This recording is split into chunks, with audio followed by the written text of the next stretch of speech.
أشهد أن لا إله إلا الله وحده لا شريك له وأشهد أن سيدنا وسندنا ونبينا ومولانا محمدا عبده ورسوله صلى الله تعالى عليه وعلى آله وأصحابه وبارك وسلم تسليما كثيرا أما بعد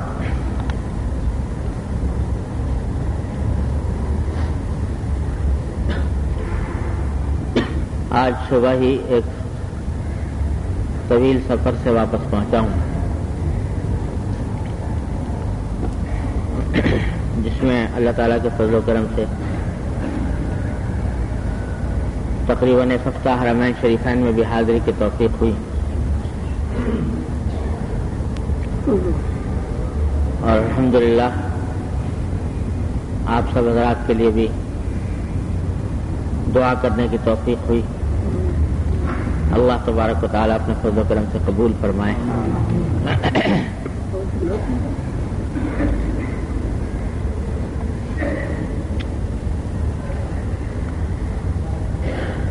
اس مرتبہ کعبہ شریف کے سلسلے میں ایک اہم تاریخی واقعہ پیش آیا. نہیں آ رہے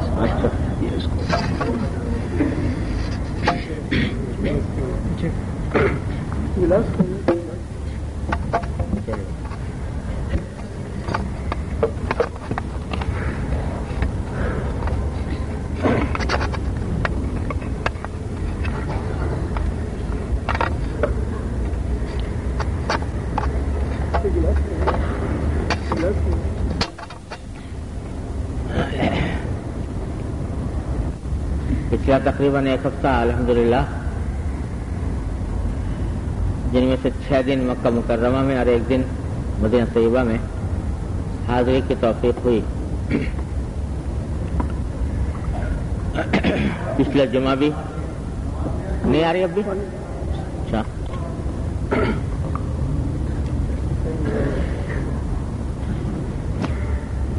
پچھلا جمعہ بھی الحمدللہ مکہ مکرمہ میں ہوا. میں عرض یہ کر رہا تھا کہ یوں تو الحمدللہ اللہ تعالیٰ نے اپنے فضل و کرم سے بارہا حاضری کی توفیق عطا فرمائی اور اس مقام پر چند لمحے بھی انسان کو مل جائیں تو یہ اس کے لیے بہت بڑی دولت اور بہت بڑی نعمت ہے. ہم جیسے لوگ سچی بات تو یہ ہے کہ اس لائق بھی نہیں ہیں کہ وہاں حاضری کی اجازت دی جائے. اپنے اس ناپاک وجود کے ساتھ اس مقدس مقام پر جو اللہ جل جلالہ کا پورے کرۂ زمین پر سب سے زیادہ منتخب مقام ہے وہاں پر مارنے کی بھی اجازت نہ ہونی چاہیے تھی. یہ تو ان کا کرم ہے کہ انہوں نے اپنے اس گھر کے دروازے ہر کس و ناقص کے لیے کھولے ہوئے کہ جس حالت میں ہو انسان چلا جائے پہنچ جائے اور اپنے ظلمتوں کو دھو لے, اپنی ناپاکیوں کا ازالہ کر لے. اس کے لیے اللہ تعالیٰ نے وہ راستہ بنا دیا ہے ہمیشہ کے لیے. تو اللہ تعالیٰ کا کرم ہے, اس کا انعام ہے, اس کا شکر ادا نہیں ہو سکتا کہ جتنی دیر بھی حاضری کی توفیق مل جائے بڑی نعمت.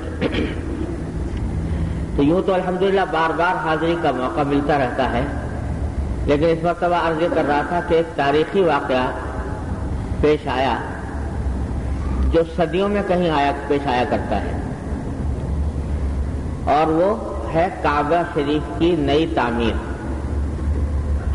پچھلے چند مہینوں سے کعبہ شریف کی نئی تعمیر کا سلسلہ چل رہا تھا, اور میں آج سے تقریباً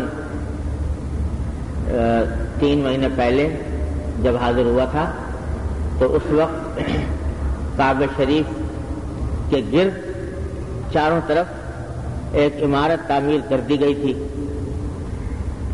لکڑی کی ایک عمارت تعمیر کر دی گئی تھی، جس سے کعبہ شریف کو چھپا دیا گیا تاکہ تعمیر کا کام اندر ہو سکے، سب کے سامنے نہ ہو۔ وہ تعمیر کا سلسلہ چل رہا تھا، اور اس مرتبہ جب 3 مہینے پہلے حاضری ہوئی تھی تو یہ پہلا واقعہ تھا کہ عمرہ بھی کیا، مسجد حرام میں بھی حاضری ہوئی، لیکن کعبہ شریف کی زیارت نہیں ہوتی کیونکہ کعبہ شریف اس عمارت میں ڈھکا ہوا تھا۔ تو اس مرتبہ بھی اطلاعات یہی مل رہی تھیں کہ ابھی تک وہ کام جاری ہے، اور بعض لوگوں کا خیال تھا کہ شاید رمضان تک کم از کم جاری رہے گا، لیکن یہ اللہ تبارک و تعالیٰ کا انعام ہے۔ میں تو اسی تصور میں گیا تھا کہ شاید کعبہ شریف کی اس مرتبہ بھی زیارت نہ ہو سکے، لیکن جب داخل ہوا تو دیکھا تو ماشاءاللہ اس کے 3 اطراف کھلے ہوئے تھے، اور جس روز پہنچا تو اسی روز الحمدللہ وہ کام مکمل ہوا تھا۔ اسی رات میں وہ جو نئی عمارت ہٹائی گئی، اور پھر جو اصل کعبہ شریف کی عمارت ہے وہ جلوہ افروز ہوئی الحمدللہ۔ تو یہ تعمیر کعبہ کا تقریباً 80 اندر کے حصے کی 80 تعمیر ہوئی۔ چھتیں کبھی کی چلی آ رہی تھی صدیوں کی، اور شہتیر کی چھتیں تھیں، ستون بھی شہتیر کے تھے، تو اب وہ بوسیدگی اس کے اندر پیدا ہونے لگی تھی، اس واسطے اس کو چھت تبدیل کی گئی ہے، اور دیواریں جو کعبہ شریف کی دیوار باہر نظر آتی ہے ویسی ہی ایک دیوار اندر بھی ہے، یعنی جس طرح پتھروں کی ایک دیوار باہر ہے اسی طریقے سے اندر بھی ایک دیوار ہے، اس میں بھی اسی طرح کے پتھر ہیں۔ وہ سارے پتھر نکال کر اور ان کی صفائی کر کے دوبارہ ان کو لگایا گیا ہے، اور ان پتھروں کے لگانے میں الحمدللہ لگانے والوں نے اس محبت اور عظمت کے ساتھ لگایا ہے کہ جو پتھر جب نکالا گیا تو ہر پتھر پر نمبر ڈالے کہ کون سا پتھر کس جگہ کا ہے، اور پھر واپس اسی جگہ پر دوبارہ اس کو نصب کیا گیا۔ چھت تبدیل ہوئی، دیواریں اس طرح تبدیل ہوئی کہ پتھر وہی برقرار ہیں، البتہ اس کو 80 جوڑا گیا ہے۔ ستون جو کعبہ شریف کے تھے وہ بھی جیسے کہ میں نے عرض کیا کہ پرانے ہو گئے تھے، تو اس واسطے اب ایک نئی لکڑی منگائی گئی، اور کہا جا رہا ہے کہ وہ لکڑی 1000 سال تک کی اس کی گارنٹی دی جاتی ہے کہ 1000 سال تک وہ لکڑی جو ہے وہ انشاءاللہ بوسیدہ نہیں ہوگی۔ اس کے ستون لیکن اسی جگہ پر نصب کیے گئے جہاں پہلے ستون تھے۔ حضور اقدس نبی کریم سرور عالم صلی اللہ علیہ وسلم نے جس جگہ نماز پڑھی تھی کعبہ شریف کے اندر، وہ جگہ پہلے سے محفوظ چلی آتی ہے، اس کی حفاظت بھی الحمدللہ کی گئی ہے، اور اس طرح الحمدللہ یہ تعمیر کعبہ کا یہ سلسلہ ابھی اسی ہفتے میں مکمل ہوا ہے، اور اس خاموشی کے ساتھ ہوا کہ صرف انہی لوگوں کو پتہ چل سکا جو جا کے دیکھ کر آئے۔ کوئی الحمدللہ جیسے نام و نمود اور پبلسٹی اور اعلانات اس کا کوئی مسئلہ نہیں تھا۔ اللہ جل جلالہ نے یہ گھر بیت اللہ اپنا جو بنایا تو اس کے خادموں کے دل میں بھی، اس کے خدمت گزاروں کے دل میں بھی اس کی ایسی عظمت اور ایسی محبت پیدا فرمائی کہ انہوں نے محبت اور عظمت کی مثالیں قائم کی ہیں تاریخ میں۔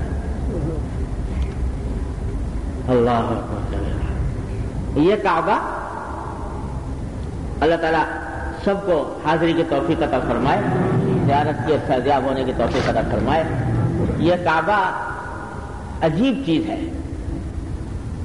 انسان اس کے وصف بیان کرنے سے عاجز ہے، اور میں سوچتا ہوں کہ ویسے تو دیکھنے میں پتھر ہے، اور پتھر بھی اندھڑ، یعنی بہت جنہوں نے زیارت کی دیکھا ہوگا اونچے نیچے سے پتھر ہیں، پلاسٹر تک بھی نہیں ہے ان پتھروں کے اوپر، عمارت کے اوپر، لیکن کیا اس میں حسن ہے، کیا اس میں کشش ہے، کیا اس میں جمال ہے، کیا ایسا لگتا ہے کہ ایک مقناطیس نصب ہے، سارے دنیا سے لوگوں کو کھینچ رہا ہے، لوگوں کے سینے کھچ کھچ کر اس کی طرف جا رہے ہیں۔ یہ حسن و جمال، یہ رونق، یہ عظمت ظاہر ہے اس وجہ سے تو ہے نہیں کہ اللہ جل جلالہ وہاں پر تشریف فرما ہے۔ بیت اللہ جو کہا جاتا ہے اللہ کا گھر، تو یہ تو نہیں ہے کہ اللہ تعالیٰ اس میں رہتے ہیں اس گھر میں، لیکن صرف ایک چیز کی عظمت ہے، ایک چیز کا جمال ہے، ایک چیز کا جلال ہے، اور وہ یہ ہے کہ اللہ جل جلالہ نے اس گھر کو اپنے ساتھ نسبت عطا فرما کہ یہ میرا ہے، بس یہ نسبت عطا فرما دی کہ یہ میرا گھر ہے، حالانکہ اس میں رہتے نہیں، اللہ تعالیٰ کا وہ مکان نہیں، اللہ تعالیٰ مکان سے اور زمان سے ماورا ہے، لیکن صرف ایک نسبت عطا فرما دینے سے اس میں یہ حسن و جمال، اس میں یہ کشش، اس میں یہ رونق پیدا ہو گئی۔ تو جس ذات کے ایک ذرا سی نسبت سے یہ حسن و جمال اور یہ کشش پیدا ہو رہی ہے، اس ذات کا اپنا حسن و جمال کیا ہوگا، اس کی عظمت و جلال کا کیا عالم ہوگا، جس نے محض ایک نسبت کے ذریعے یہ مقام عطا فرمایا، ایک ان گھڑ پتھروں کی عمارت، اور معجزہ دکھا دیا کہ کوئی سرسبز و شاداب جگہ نہیں، کوئی ظاہری حسن کے اعتبار سے کوئی باغ نہیں، کوئی درخت نہیں، کوئی سبزہ نہیں، ریگستان اور سنگلاخ پہاڑ اور ان کے درمیان اللہ تبارک و تعالیٰ نے یہ گھر بنایا۔ معجزہ دکھا دیا کہ ایسی سنگلاخ جگہ میں جہاں عام حالات میں انسان کا دل الجھ جائے، لیکن اس گھر کی عظمت اور حسن و جمال کا یہ عالم ہے کہ جتنی مرتبہ آدمی چلا جائے، جتنی مرتبہ چلا جائے، اس کے شوق میں، اس کی عظمت میں، اس کی محبت میں اضافہ ہوتا چلا جاتا ہے۔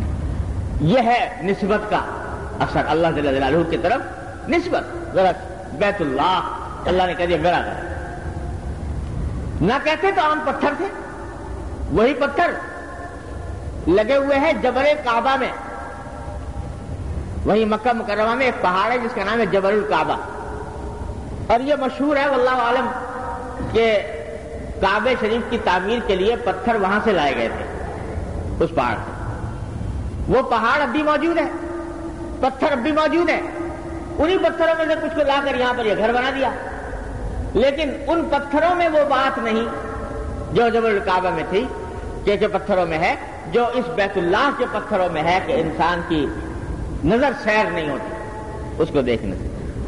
یہ اللہ جل جلالہ کی نسبت، اور یہ عجیب و غریب رحمت ہے بندوں کے اوپر کہ انسان کی فطرت یہ چاہتی ہے کہ جس خالق کو، جس مالک کو انسان اپنا معبود قرار دیتا ہے، تو وہ تو انسان کے ادراک سے بالا تر ہے، نہ انسان اسے دیکھ سکتا ہے، نہ انسان اسے چھو سکتا ہے، نہ انسان اس کا تصور کر سکتا ہے، اور ساتھ میں انسان کی فطرت یہ ہے کہ اپنے مالک اور خالق کے آگے سر جھکائے، اس کے سامنے اپنا سر نیاز خم کرے، اس کے ساتھ لگے لپٹے۔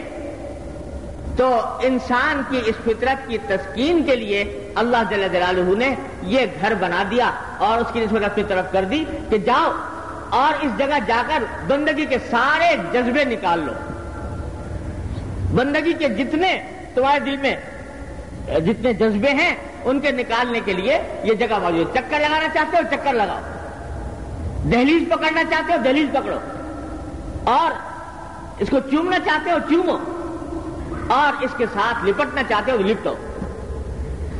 یہ ہم نے تمہارے لیے ایک علامت بنا دی، ہماری بندگی کی، ہماری عبادت کی ایک علامت ہم نے اس کو قرار دے دیا کہ اس میں جا کر تم اپنے بندگی کے حوصلے نکال سکتے ہو، اپنے جذبات کو تسکین دے سکتے ہو۔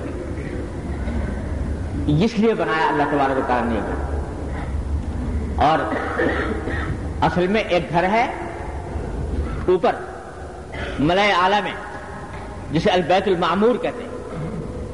وہ البیت المعمور بھی ایسا ہی گھر ہے جس کو اللہ جل جلالہ نے اپنی طرف نسبت عطا فرما دی، اور وہ فرشتوں کے واسطے عبادت گاہ بنایا گیا، اور فرشتے 70,000 فرشتے ہر آن ہر لمحے اس کا طواف کرتے رہتے ہیں.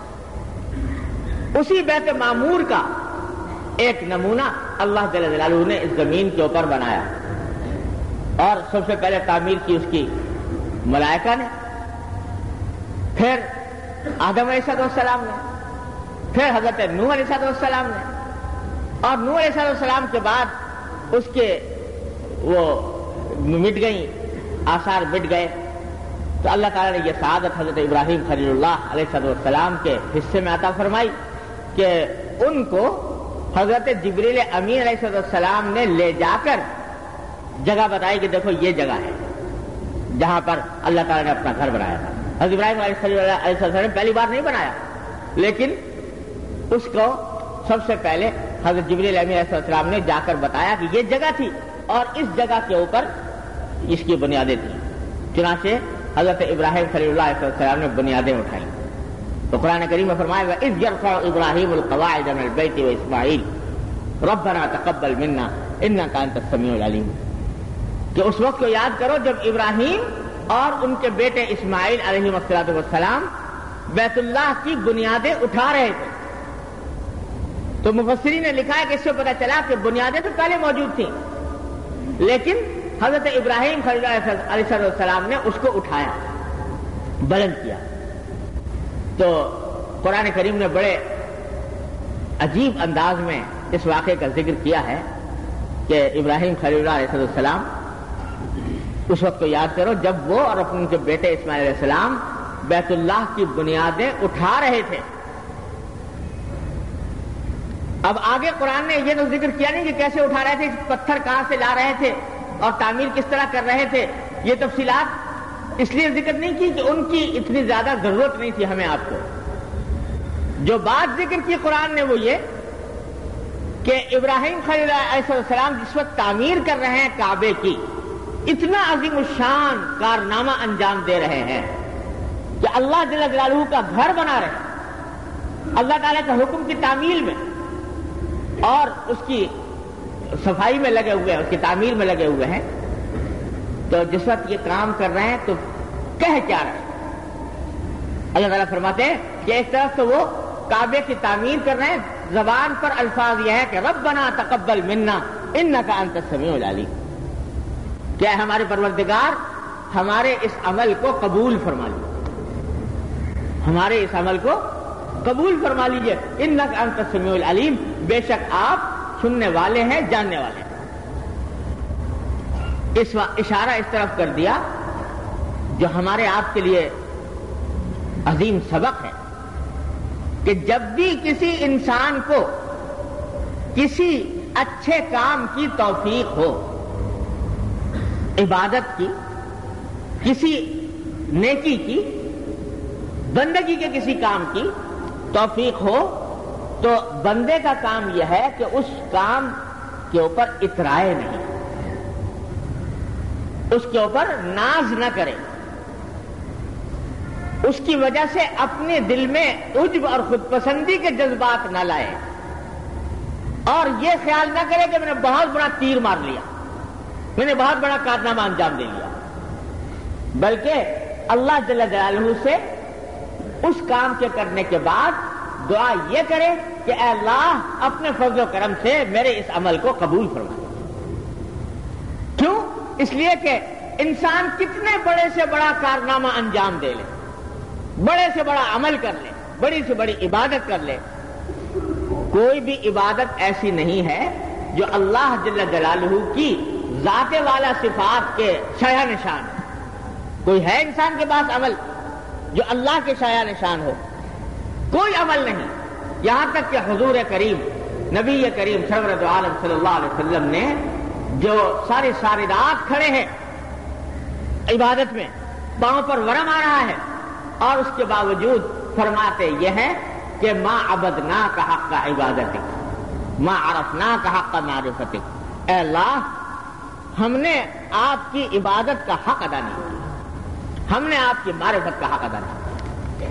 تو اتنا بڑا کارنامہ انجام دے رہے ہیں ابراہیم خلیل اللہ علیہ السلام، وہ گھر تعمیر کر رہے ہیں جو قیامت تک سارے انسانوں کے لیے، سارے مسلمانوں کے لیے عبادت گاہ بننے والا ہے۔ اور آپ جانتے ہیں کہ کوئی آدمی اگر کوئی ایسا کام کر لے کہ جو ذریعہ بن جائے آنے والوں کے لیے نیکی کرنے کا، تو جتنے انسان نیکی کریں گے ان سب کا ثواب اس آدمی کے نامے اعمال میں لکھا جاتا ہے۔ آپ ایک مسجد بنائیں تو مسجد بنانے کے بعد جب تک کوئی آدمی اس مسجد میں نماز پڑھتا رہے گا، عبادت کرتا رہے گا، اس نماز پڑھنے اور عبادت کرنے کا ثواب آپ کے نامے اعمال میں لکھا جاتا ہے۔ تو ابراہیم خلیل اللہ علیہ السلام وہ مسجد بنا رہے ہیں، وہ عبادت گاہ بنا رہے ہیں کہ قیامت تک باقی رہنے والی ہے اور اس کی عبادت ہونے والی ہے، طواف اس میں کرنے والے لوگ کرنے والے ہیں، اس کی طرف رخ کر کے نماز پڑھنے والے ہیں، اس میں اعتکاف کرنے والے ہیں۔ لہذا قیامت تک جتنے انسان بیت اللہ کی نسبت سے کوئی عبادت کریں گے ان سب کی عبادتوں کا ثواب حضرت ابراہیم خلیل اللہ علیہ السلام کے نام اعمال میں لکھا جائے۔ اتنا بڑا کارنامہ انجام دے رہے ہیں، لیکن اس کارنامے پر کوئی فخر نہیں، کوئی ناز نہیں، کوئی بڑائی دل میں نہیں آ رہی، یہ نہیں خیال آ رہا کہ میں نے بڑا تیر مار لیا، بلکہ زبان پر کلمات یہ ہے کہ ربنا تقبل منا، اے اللہ ہم سے قبول فرما لیجئے، میرا یہ عمل اس لائق تو نہیں کہ آپ کی بارگاہ میں شرف قبول حاصل کرے، لیکن آپ اپنے فضل و کرم سے، اپنی رحمت سے اس کو قبول کریں۔ تو جب ابراہیم علیہ السلام اتنے بڑے کارنامے کے لیے کر رہے ہیں کہ اس کو قبول کرنے کی دعا مانگ رہے ہیں، تو یہ سبق ہمیں آپ کو قرآن یہ دے رہا ہے کہ تمہیں بھی جب کسی عمل کی توفیق ہو اور کتنا ہی بڑے سے بڑا عمل تمہیں نظر آ رہا ہو، کسی عمل کو اپنی نسبت سے بڑا مت سمجھو کہ میں نے بڑا تیر مار لیا، بلکہ اللہ جل جلالہ کے حضور اس کے لیے قبولیت کی دعا مانگو، اور یہ دعا اسی واسطے مسنون ہے۔ ہر نیک عمل کے بعد ربنا تقبل منا انک انت السمیع العلیم، اے اللہ اپنے فرض و کرم سے اس کو قبول فرما دے۔ کیونکہ جب بندہ یہ کہہ رہا ہے کہ قبول فرما لیجئے تو معنی کیا ہے؟ معنی یہ ہے کہ میرا عمل میری نسبت سے تو اس لائق ہے نہیں، لیکن آپ اپنے فضل و کرم سے قبول فرما۔ جب یہ کہہ دے گا تو کبھی اپنے کیے ہوئے عمل پر نہ بھروسہ ہوگا، نہ اس کی وجہ سے تکبر دل میں آئے گا، نہ عجب اور خود پسندی پیدا ہوگی، نہ ناز اور فخر ہوگا، بلکہ اور عاجزی پیدا ہوگی۔ اور یہی شیوا ہے حضرات انبیاء کرام علیہ السلام۔ دیکھو روایات میں آتا ہے کہ حضور نبی کریم سرور دو عالم صلی اللہ علیہ وسلم جب مکہ مکرمہ فتح کرتے ہوئے داخل ہو رہے ہیں مکہ مکرمہ میں، فاتح کی حیثیت سے داخل ہو رہے ہیں، اور کتنی مدت کے بعد، یعنی جب سے مکے والوں نے آپ کو ہجرت پر مجبور کیا اس وقت سے 8 سال گزرے تھے۔ صرف 8 سال کے اندر دوبارہ اسی شہر میں جہاں سے چھپ چھپا کر ہجرت کر کے نکلے تھے، اور کوئی ایک فرد متنفس بھی آپ کی بات ماننے والا نہیں تھا، 8 سال کے بعد اس شہر میں فاتح کے حیثیت سے داخل ہو رہے ہیں۔ تو حضرت انس رضی اللہ تعالیٰ فرماتے ہیں کہ مجھے وہ منظر ایسا یاد ہے جیسے کہ اب دیکھ رہا ہوں کہ سرکار دو عالم صلی اللہ علیہ وسلم جب داخل ہو رہے ہیں شہر کے اندر، تو کوئی اور فاتح ہوتا تو سینہ تان کر داخل ہوتا اور انا ولا غیری کے نعرے لگاتا ہوا داخل ہوتا، لیکن سرکار دو عالم صلی اللہ علیہ وسلم فاتح کی شان سے داخل ہو رہے ہیں اس طرح کہ حضرت انس فرماتے ہیں کہ گردن جھکی ہوئی ہے، گردن جھکی ہوئی ہے، تھوڑی سینے سے لگ رہی ہے، اور آنکھوں سے آنسو جاری ہیں، اور زبان مبارک پر یہ آیات ہے کہ انا فتحنا لک فتحا مبینا، کہ قرآن نے فرمایا کہ ہم نے تمہیں ایک فتح مبین عطا فرمائی۔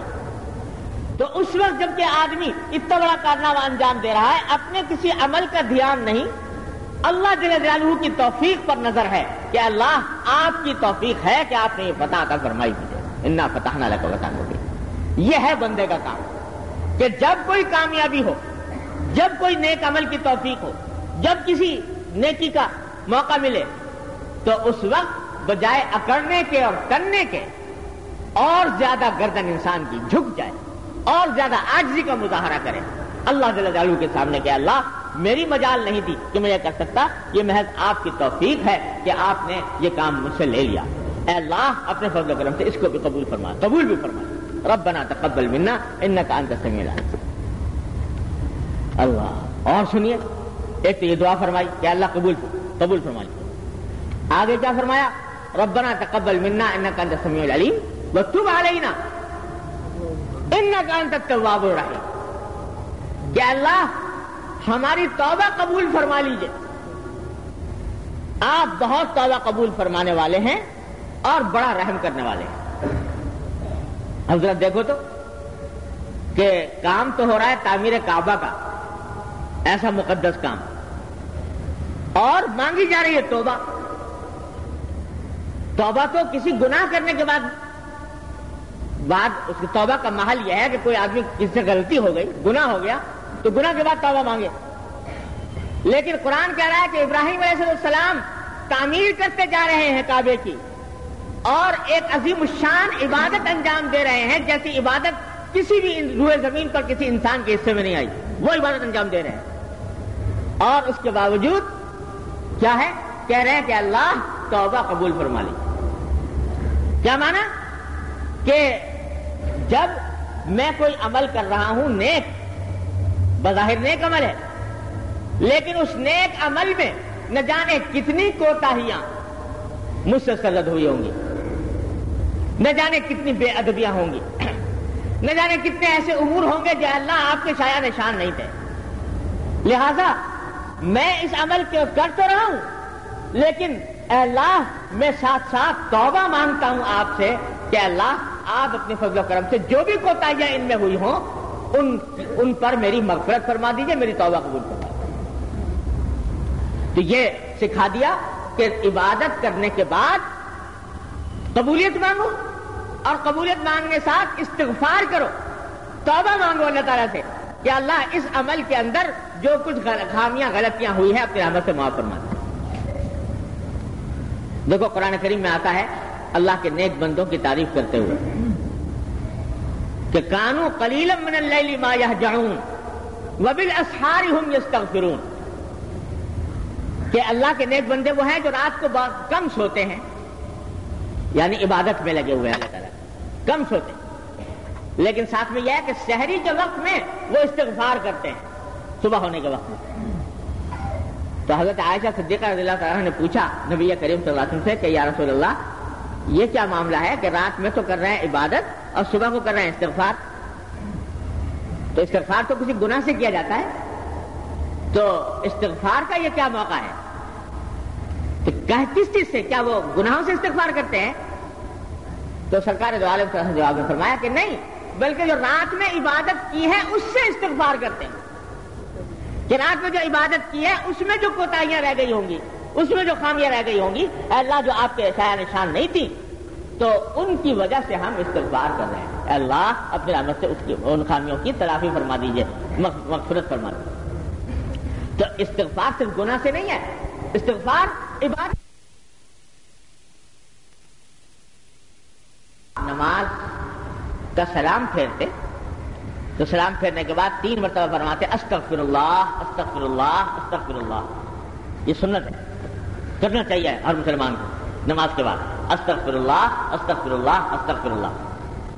یہاں بھی وہی بات، کوئی پڑھی تو ہے نماز، کوئی گناہ کیا جو استغفار مانگے، لیکن پڑھی نماز اور نماز پڑھنے کے بعد سنت یہ کہ یہ کہو اے اللہ میں آپ کی مغفرت مانگتا ہوں، معافی مانگتا ہوں. تو وجہ کیا ہے؟ وجہ یہ ہے کہ نماز پڑھ تو لی لیکن جو نماز کا حق تھا وہ میں ادا نہیں کر سکا. اے اللہ آپ کی جیسی عبادت کرنی چاہیے تھی وہ مجھ سے نہ ہو سکی، اس واسطے آخر میں کہا گیا استغفر اللہ استغفر اللہ استغفر اللہ. یہ کہو 3 مرتبہ استغفار. تو یہ سب سکھایا جا رہا ہے حقیقت میں یہ کہ بندہ اپنے کسی عمل پر کبھی ناز نہ کرے، بندہ اپنے کسی عمل پر نازا نہ ہو. بقول حضرت حکیم الامت مولانا تھانوی رحمۃ اللہ علیہ کے کہ کرتا رہے اور ڈرتا رہے، کرتا بھی رہے اور ڈرتا بھی رہے کہ کر بھی رہا ہوں اور ساتھ ساتھ یہ ڈر بھی ہے کہ پتہ نہیں یہ عمل اللہ کے ہاں قابل قبول ہے کہ نہیں. اس واسطے دعا بھی قبولیت کی مانگتا رہے اور ساتھ ساتھ استغفار بھی کرتا رہے اس کی کوتاہیوں سے. تو ہمیشہ یاد رکھو کہ جب بھی اللہ تبارک و تعالی کسی نیک عمل کی توفیق عطا فرمائے تو شیطان آ کر راہ مارتا ہے. کیا راہ مارتا ہے؟ دماغ میں یہ خیال پیدا کرتا ہے کہ بھئی تو نے تو بڑا زبردست کارنامہ انجام دے دیا، بڑا کام کر دیا تم نے. تو شیطان دل میں تکبر پیدا کر دیتا ہے، خود پسندی اور عجب پیدا کر دیتا ہے. اور جب اس عمل کو اپنی طرف منسوب کیا اور اس کی وجہ سے بڑائی دل میں پیدا ہوئی، وہ عمل اکارت ہو گیا، کوئی ثواب نہیں اس کو، اس واسطے کہ اس نے دل میں کبر پیدا کر. تو اس کا راستہ بتا دیا انبیاء کرام علیہ السلام نے کہ اس کبر کو دور کرنے کا اور شیطان کے اس بہکائے میں سے بچنے کا راستہ یہ ہے کہ ہر عمل کے بعد اللہ تعالیٰ سے مانگو ربنا تقبل منا انک انت السمیع العلیم وتب علینا انک انت التواب الرحیم. استغفار کرو اللہ تبارک و تعالیٰ سے، اور جب یہ کرو گے تو خود بخود احساس ہوگا کہ اور زیادہ عاجزی پیدا ہوگی بجائے اس کے کہ تکبر پیدا ہو. یہ سکھا دیا حضرت ابراہیم خلیل اللہ علیہ السلام کہ آدمی ہر عمل پر استغفار کرے، قبولیت مانگے اللہ تبارک و تعالیٰ سے. اور سنیے اور کیا دعا مانگی ابراہیم خلیل اللہ علیہ السلام نے، ربنا تقبل منا انک انت السمیع العلیم وتب علینا انک انت التواب الرحیم. آگے کیا ہے؟ ہاں ربنا وجعلنا مسلمین لک ومن ذریتنا امۃ مسلمۃ لک. اور سنیے کیا دعا مانگ رہے ہیں ابراہیم علیہ السلام. پہلے کہا قبول فرما لیجئے، توبہ قبول فرما لیجئے، استغفار کرتے ہیں مغفرت کو فرما دیجئے. پھر آگے کے لیے دعا مانگے ربنا وجعلنا مسلمین لک، اے اللہ ہم کو، مجھے اور میرے بیٹے کو، بیٹے بھی شریک ہے نا ساتھ تعمیر میں، اس لیے تسنیہ کا صیغہ استعمال کیا کہ مجھے اور میرے بیٹے یعنی اسماعیل علیہ السلام دونوں کو اے اللہ اپنا تابع فرمان بنا مسلمین لک. اے اللہ ہم کو کیا بنا لیجئے؟ تابع فرمان بنا لیجئے. اگر چاہو تو یوں ترجمہ کر لو اور اگر چاہو تو یوں کر لو کہ اللہ ہم دونوں کو مسلمان بنا لیجئے، یعنی صحیح معنی میں مسلمان بنا لیجئے مجھے اور میرے بیٹے کو. وَمِن ذُرِّيَّتِنَا أُمَّةً مُسْلِمَةً لَكَ، اور ہماری ذریت سے بھی، ہماری اولاد میں بھی سے بھی ایک ایسی امت پیدا فرمائیے جو آپ کی تابع فرمائے. اللہ اکبر. اب تک کیا کر رہے تھے؟ یہ جو کر رہے تھے کعبے کی تعمیر کر رہے تھے، یہ کیا کر رہے تھے؟ یہ بھی تو اللہ کے فرمان کی اطاعت تھی، لیکن ڈر لگا ہوا ہے کہ کہیں ایسا نہ ہو کہ کسی وقت حال میں تبدیلی پیدا ہو جائے. لہذا آئندہ کے لیے اللہ تبارک و تعالیٰ سے پناہ مانگ رہے ہیں اور فرما رہے ہیں کہ اللہ ہمیں آئندہ بھی اپنا تابع فرمان بنائے رکھیے کہ آپ کے حکم کے خلاف کوئی کام نہ ہو اور آپ کے حکم کے اوپر سر تسلیم خم. ربنا وجعلنا مسلمین لک. اللہ. اور دیکھو قرآن کریم کی بھی عجیب و غریب باتیں ہیں کہ یہاں دعا مانگی ابراہیم علیہ السلام نے کہ اللہ ہمیں مسلم بنا لیجئے. مسلم کے معنی تابع فرمان، اپنا تابع فرمان بنا لیجئے.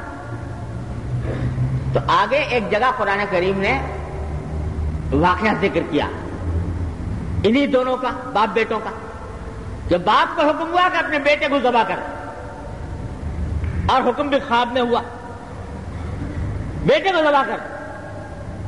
اب ایسا حکم اللہ اکبر، ایسا حکم کہ ایک آدمی کے تصور سے باہر، اس کے تصور سے لرزہ آ جائے کہ باپ اپنے بیٹے کو اپنے ہاتھ سے ذبح کرے.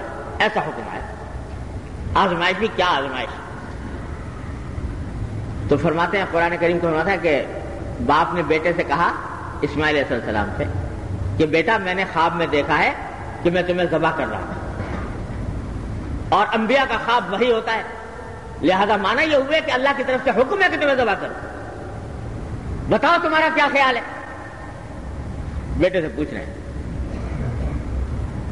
بیٹے نے پلٹ کر یہ نہیں پوچھا کہ ابا جان مجھ سے کیا قصور سرزد ہوا، کیا گناہ ہوا جس کی سزا میں مجھے ذبح کرنے کا حکم آیا ہے.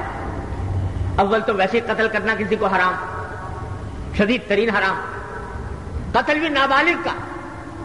نابالغ کو عین حالت جہاد میں بھی قتل کرنے کا حکم نہیں ہے. کافروں سے جنگ ہو رہی ہے، کافروں کا نابالغ بچہ سامنے آ جائے، تلوار روک لی جائے گی، اس کو قتل کرنا جنگ کی حالت میں بھی حرام ہے. نابالغ میں کون؟ اپنا بیٹا. تو پلٹ کر پوچھا نہیں. ابراہیم نے پوچھا کہ یا اللہ یہ کیا حکم دے دیا آپ نے؟ اور نہ اسماعیل علیہ السلام نے پوچھا کہ ابا جان میرا کیا قصور ہے، کیا غلطی ہے. کیا فرمایا کہ یا ابت افعل ما تؤمر، ابا جان جو آپ کو حکم ملا ہے کر گزریے. ستجدنی انشاءاللہ من الصابرین، مجھے انشاءاللہ آپ صبر کرنے والوں میں سے پائیں. یہ واقعہ ذکر کیا قرآن نے. جب اس واقعے کا ذکر کیا تو وہاں پھر فرمایا فلما اسلم، تو جب باپ بیٹے دونوں تابع فرمان بن گئے، یعنی اسلام لے آئے ترجمہ کر لو، یا تابع فرمان بن گئے، اور باپ نے بیٹے کو پیشانی کے بل لٹا دیا ذبح کرنے کے لیے، تو ہم نے آواز دی ایا ابراہیم تصدق کر رویا. تو گویا وہ جو دعا مانگی تھی ربنا وجعلنا مسلمین لک، کہ اللہ ہمیں اپنا تابع فرمان بنا لیجئے، اس تابع فرمان بننے کی معراج یہ تھی کہ باپ کو بیٹے کے ذبح کرنے کا حکم آ گیا، جو ظاہر نظر میں سراسر غیر منصفانہ نامعقول معلوم ہوتا ہے. لیکن چونکہ تابع فرمان تھے اللہ کے، لہذا کوئی چون و چرا نہیں، کوئی حکمت کی اور مصلحت کا مطالبہ نہیں، لٹا دیا باپ نے بیٹے کو. تو گویا اس دعا کی قبولیت اللہ تعالیٰ فرماتے ہیں ہم نے تمہیں اس طرح دکھا دی کہ تم تابع فرمان ایسے بنے کہ روئے زمین پر کوئی اور مثال ملنی مشکل ہے ایسے تابع فرمان کی. فلما اسلم، یہ ہے تابع فرمان ہونے کی دعا.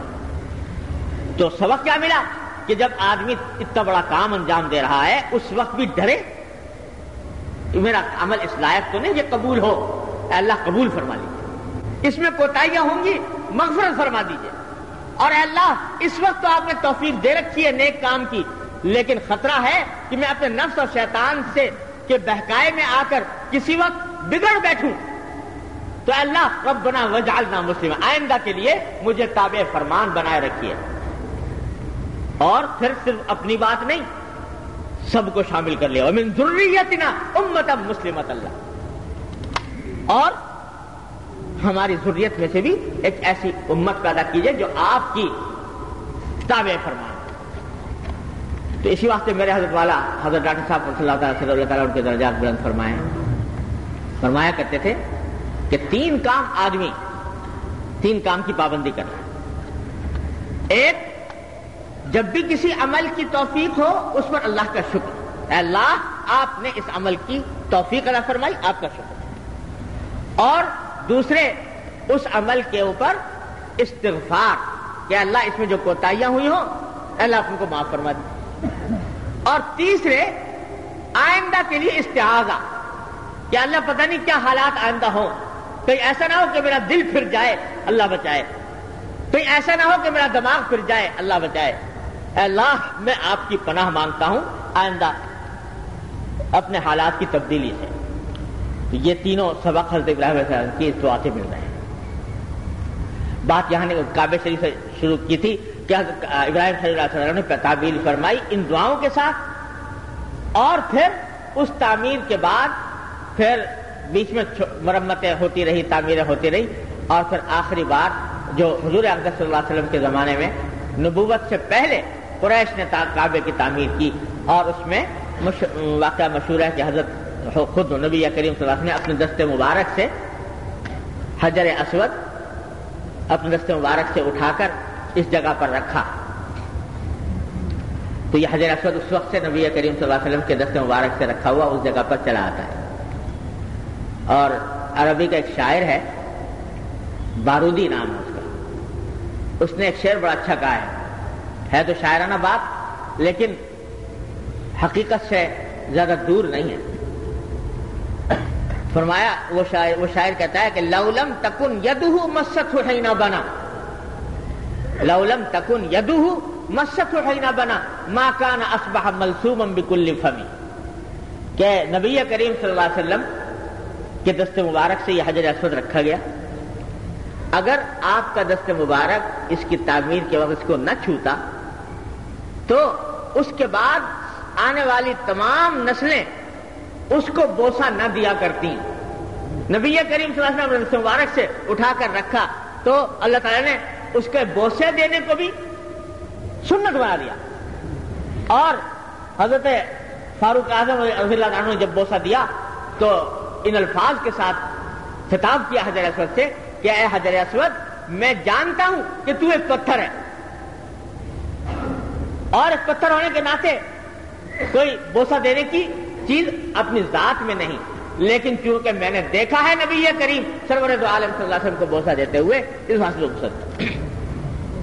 تو یہ اللہ تبارک و تعالیٰ نے حجر اسود بھی ہم لوگوں کے لیے، جس میں بتایا تھا، بندگی کے حوصلے نکالنے کے اللہ تعالیٰ نے راستے رکھے ہیں، ان میں سے ہی۔ تو غرض یہ کہ اس طرح تعمیر ہوتی چلی آئی ہے، اور کعبہ مشرفہ کی ہر دور کے اندر اللہ تعالیٰ نے ایسے محبت کرنے والے پیدا کیے جو اس کی تعمیر کرتے رہے۔ آخری بار موجودہ دور سے پہلے آخری بار تعمیر ہوئی تھی تقریباً 300-400 سال پہلے سلطان سلیم کے زمانے میں، اور اس وقت بھی روایات میں آتا ہے کہ جب تعمیر کی گئی تو چاروں طرف ایک عمارت اس نے بنا دی تھی، تاکہ تعمیر کرنے سے جو اس کی عظمت و جلال ہے بیت اللہ شریف کا، وہ ذرا اندر رہ کر تعمیر ہو، ہر ایک آدمی کے سامنے نہ آئے۔ وہی طریقہ اس مرتبہ بھی اختیار کیا گیا، اور الحمدللہ یہ تعمیر مکمل ہوئی۔ تو یہ ہمارے اپنے دور کا ہماری خوش قسمتی ہے، سمجھ لیجئے کہ اللہ تعالیٰ نے ہمارے زمانے کے اندر یہ کعبہ شریف کی یہ تعمیر کی تکمیل توفیق عطا فرمائی ہے۔ تو اللہ تبارک و تعالیٰ اپنی رحمت سے، اپنے فضل و کرم سے سب کو وہاں پر حاضری کی توفیق عطا فرمائے، اس کے انوار و برکات عطا فرمائے۔ الحمدللہ ثم الحمدللہ۔ آپ سب حضرات کے لیے جن کے نام یاد تھے، ان کے نام کے ساتھ جن کے نام یاد نہیں، تو عمومی دعاؤں کے اندر الحمدللہ دعا کرنے کی سب کے لیے توفیق ہوئی۔ اللہ تبارک و تعالیٰ اپنے فضل و کرم سے اس کو قبول فرما لیں، اور وہاں پر ہم سب کو بار بار حاضری کی توفیق عطا فرما دیں۔ خیال تھا تمہیدی کلمہ کہنے کا، بات ساری اسی پر ہو گئی آج، تو انشاءاللہ یہ بھی فائدے سے خالی نہیں ہے۔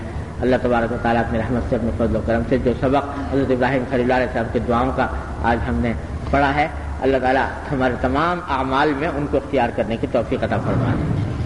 دعا فرما لیجیے، اللہم صلی علی سیدنا مولانا محمد وعلی آل محمد کما صلیت علی ابراہیم وعلی آل ابراہیم انک حمید مجید۔ ربنا ظلمنا انفسنا وان لم تغفر لنا وترحمنا لنکونن من الخاسرین۔ ربنا آتنا فی الدنیا حسنۃ وفی الآخرۃ حسنۃ وقنا عذاب النار۔ ربنا آتنا فی الدنیا حسنۃ وفی الآخرۃ حسنۃ وقنا عذاب النار۔